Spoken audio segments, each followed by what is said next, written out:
Hello, everyone, and thank you so much for having us. As it said, we're from Perkins School for the Blind, and we're here to give you a foundational overview of CVI. As we heard, it's so impactful for our students and children. Sorry, as a teacher of the visually impaired, I'm going to use students a little bit. My apologies. But we'll give you an overview, and in our next session, if anything resonates with you, we're going to discuss what to do about advocacy for CVI. But first, our world is designed for us to visually process it. Things can be color-coded, grouped, and organized. But even when everything is organized, there's still things that trip up our visual system. Optical illusions. Maybe you're seeing a man looking straight on in the image presented. Maybe you're seeing a peripheral. Maybe you're seeing neither. When things are complex, even for individuals with perfect vision and perfect processing, things can be hard. There are 3 owls in this complex picture of children, but they're hard to find. But if I highlight and circle them, your visual attention is drawn to them, and you're then able to find it. For our students and children with CVI, it's important to draw that attention, to see and learn how they learn and provide individual and appropriate accommodations.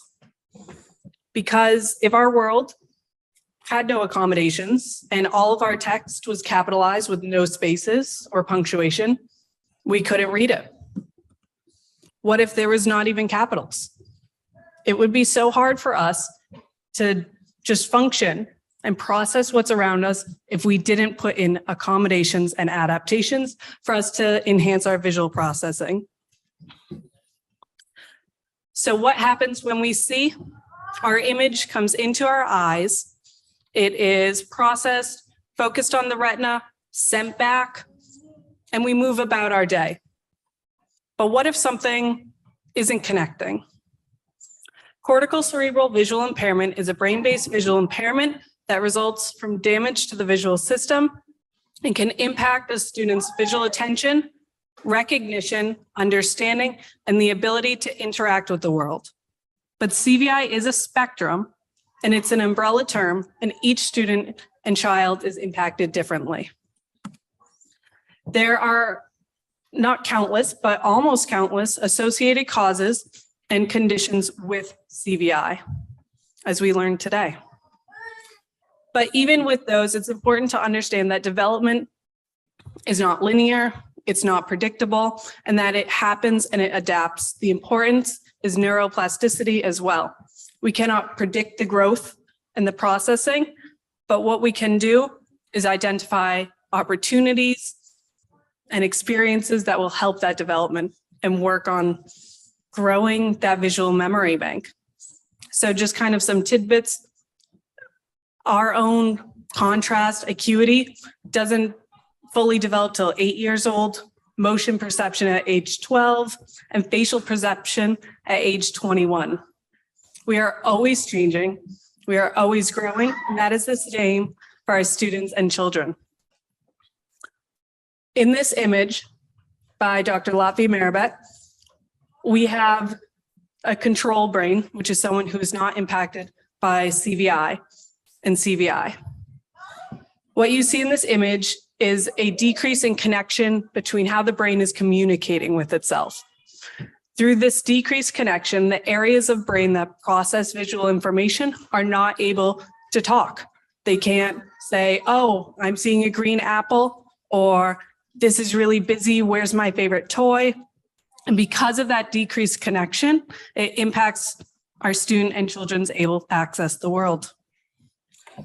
This connection, it's previously been split up by dorsal and ventral stream, but these really talk a lot to each other. And really it's that disconnect, that decreasing connectivity between them that impacts the dorsal stream's processing of location, movement, and how the ventral stream takes that and says, oh, the color, the texture, the detail, and works that into what that image really is. So that connection, you're going to see how important that is. So I can see a lot of you are looking at the screen right now. That's great. Don't. please look at me up here, tall person on the stage. And what you're going to do, it's going to be quick. Don't look at the screens. I'm going to show something. Just don't look. I'm looking, I got a lot of eyes. Okay. What flashed? You can shout it out. Slides change. Any colors, shapes, textures. Awesome. Okay, cool. Would you be able to navigate that world? No. And for our students and our children who are using primarily their peripheral vision, they can't be expected to process that world either. Because that was the image. You had two individuals, you had a solid color, you had text that was big and bold, just how we say, you know, make the text big and bold, but you didn't process it. Yes, I was mean. It was a little quick. But that's how important that connectivity and making sure how we present to our children and students is individual to their needs. Because you experienced difficulty with color, shape, movement, fine details, all of that was impacted. So it's important to build on experiences, create memories, build on emotions and connections. And through that, there are some visual behaviors that are important. So I'm going to talk more about the visual behaviors. At Perkins, there is a tool being developed called the Perkins Protocol, where we look at 16 visual behaviors, and I'm going to briefly explain each of them. This is the overall list. We also look at compensatories, like are they using auditory or tactile skills to really help them identify what's around them. So visual attention and visual recognition are kind of the big umbrella terms. So when we're looking at visual attention, can the child sustain contact on what's presented in front of them? What is their visual attention like? Are they visual, or are they not interested in the world around them? And it varies from each child. Visual recognition is another thing. You know, just because you can see something doesn't mean that you're recognizing what it is. And that's something that we take a really deep look at to understand better how the child's using their vision again, and maybe what compensatory strategies are used to identify the object or the image.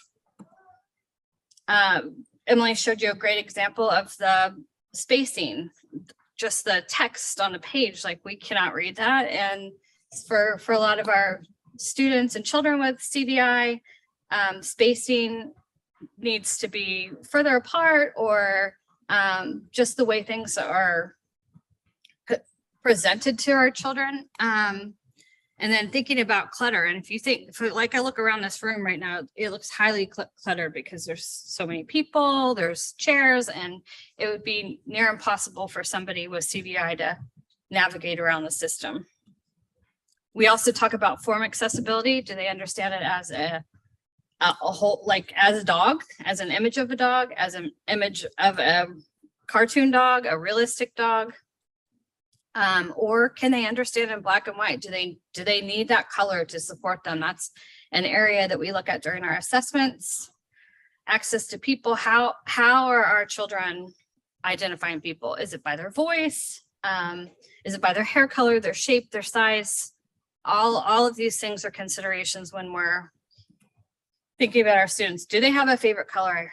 Maybe not, but are they drawn to color? Does color support where they're looking? Just as Emily showed in that example of the owl page with the circles, you could easily focus in once there was some color.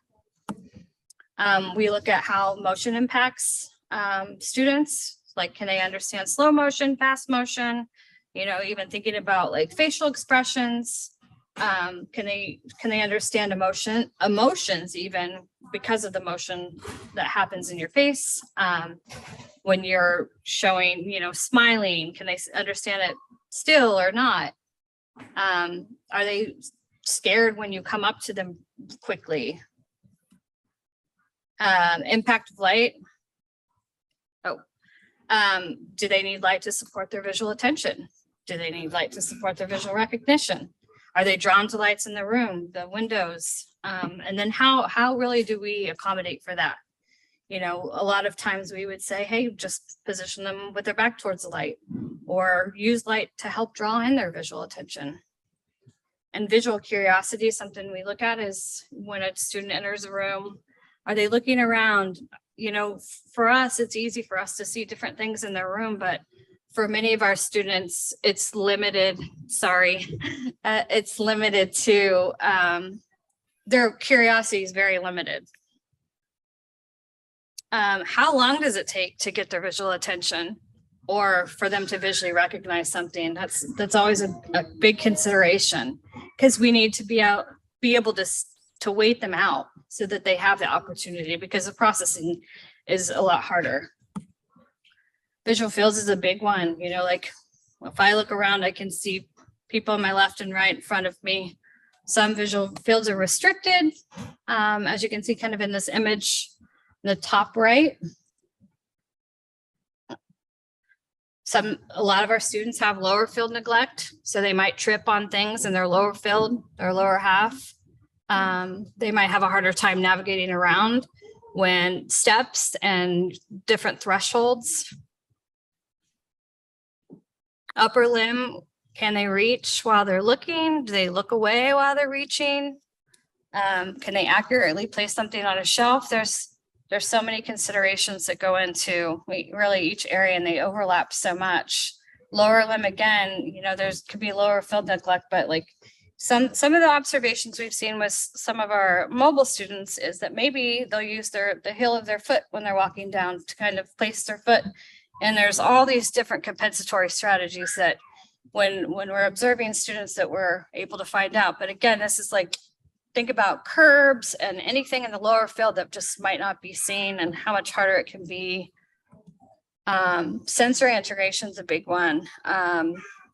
Can you look and listen, or can you tolerate a noisy, busy place? Or are these when the CVI meltdowns occur because it's just too loud? And is it a good learning environment? And visual fatigue is huge. A lot of times our kids need breaks built into their days because it is exhausting for them to look and to process and to recognize and to do as asked of them throughout their school day. And I've probably never gone through the visual behaviors that quick, but you can join the CVI Now Parents Facebook page if you haven't already. We also put flyers out on the table. We have an upcoming conference next June. There's a lot of resources. And that is it for this presentation.